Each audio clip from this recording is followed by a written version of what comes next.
आज की वीडियो में हम लोग एक रोमांटिक ड्रामा मूवी को एक्सप्लेन करने वाले हैं। इस मूवी की शुरुआत में हम लोग एक ऐसी लड़की को देखेंगे जिसका एक बॉयफ्रेंड होता है, लेकिन वो लड़की इतनी प्यासी होती है कि वो अपने बॉयफ्रेंड के फादर के साथ में घपाघप कर लेती है। इसके बाद इन तीनों के बीच में क्या होता है ये हम लोग आगे इस वीडियो में देखेंगे। तो चलिए देखते हैं इस प्यासी लड़की की कहानी। मूवी के शुरुआत में हम लोग माइकल को देखते हैं जो कि आर्मी की ट्रेनिंग कर रहा था। माइकल बहुत ही हैंडसम लड़का था। ट्रेनिंग कंप्लीट करने के बाद जब सभी लोग अपने रूम में जाते हैं तब माइकल अपने फ्रेंड से ये कहता है, मैं एक लड़की से बहुत प्यार करता हूँ और हम लोग लिव इन में रहते हैं, लेकिन इस बार मैं उसे शादी के लिए प्रपोज करने वाला हूँ, लेकिन मुझे इस बात का डर है कहीं वो शादी के लिए मुझे मना ना कर दे। तब वो ऑफिसर माइकल से कहता है, तुम एक हैंडसम लड़के हो इसलिए तुम्हारी गर्लफ्रेंड तुम्हें मना नहीं करेगी।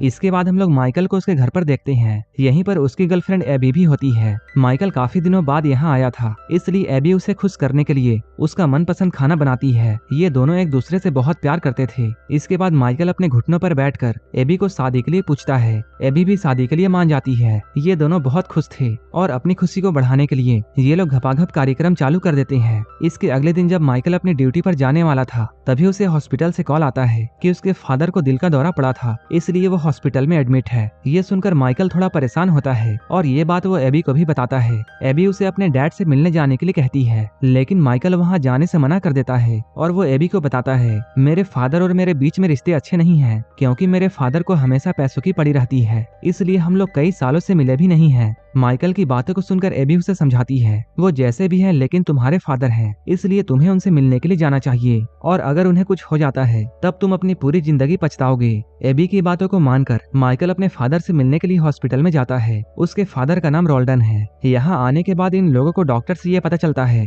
कि उसके फादर अब खतरे से बाहर हैं, लेकिन इन्हें टाइम पर मेडिसिन देनी होगी और इनका बहुत ख्याल रखना होगा। लेकिन माइकल के फादर तो घर पर अकेले रहते थे, इसलिए वो अपना ख्याल खुद से नहीं रख सकते थे। तब एबी माइकल से ये बोलती है, हमें इनके घर जाकर इनका ख्याल रखना चाहिए। यहीं पर हम लोग ये जानते हैं एबी एक नर्स है और वो रोल्डन का ख्याल अच्छे से रख सकती है। माइकल भी उसकी बातों को मान जाता है। इसके बाद ये लोग रोल्डन को घर लेकर जाते हैं। रोल्डन एक बिजनेसमैन होता है, इसलिए उसका घर एक आलीशान महल की तरह था। एबी इस घर को देखकर बहुत खुश होती है, क्योंकि उसे ये बात पता नहीं थी कि माइकल के फादर इतने अमीर हैं। अब माइकल और एबी यहीं रहकर रोल्डन का ख्याल रखने वाले थे। अगले दिन एबी मार्केट से सब्जियां लेकर आती है और वो उसे माइकल के पास रखकर अपना काम करने के लिए जाती है। माइकल के डैड एबी का हेल्प करने के लिए उन सब्जियों को उठाकर किचन में ले जाने लगते हैं, लेकिन तभी गलती से उनसे माइकल का फोन नीचे गिर जाता है, जिससे माइकल अपने डैड पर बहुत गुस्सा होता है। माइकल को अपने डैड पर गुस्सा करते हुए एबी भी देखती है। इसके बाद वो रूम में जाकर माइकल से ये बोलती है, तुम्हें अपने डैड से इस तरह से बातें नहीं करनी चाहिए, क्योंकि तुम्हारा फोन तो आराम से ठीक हो सकता है, लेकिन तुमने जो बातें डैड को कही है